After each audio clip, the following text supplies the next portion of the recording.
ওরে সেলিম কাকা, হ্যাঁ ইয়া গো, গতবারই তো 10 রমজানে আর জাকাতের টেয়া দিয়ে লাইছেন, এবারে 12-13 রমজানও গেছে, জাকাতের টেয়া এখন দিলে কিছু বুট টুট কিনে খাইতাম আরে। এক কসবা গালটাল হারাই দিমু জাকাতে টিয়া দিতাম আজ জাকাতে টিয়া আর ব্যাপার আই কোন রমজানে দিমু তুই জাকাতে টিয়া লাই ঘুরে বসে ধরে আকারে রেছে তাই দিতাম যাতা কাম করতে বেড়া না কাকা, আমনে দেন হে হিসাবে কইছি আমরা। দিতেন না এবার কা তোরা দিতেন না ও কাম কর যা জাকাতে টিয়া খাই বই খাইতে বইতে বেড়া কাম কাজ করে সাড়া ফালতু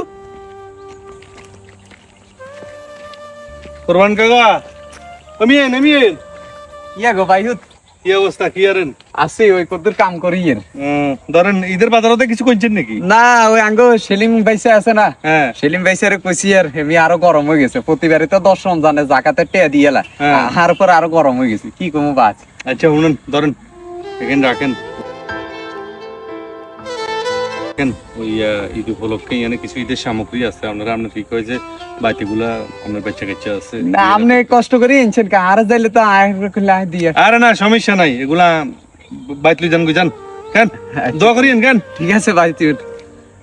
হায় রে, মানুষ দেখছো নি সেলিমের মতো লোক হাতে আর জাঁড়ি দিছে আর হোলা বাইত আনি দি দিছে, এরকম হচ্ছে যাই লোক দরকার আঙ্গ সমাজে।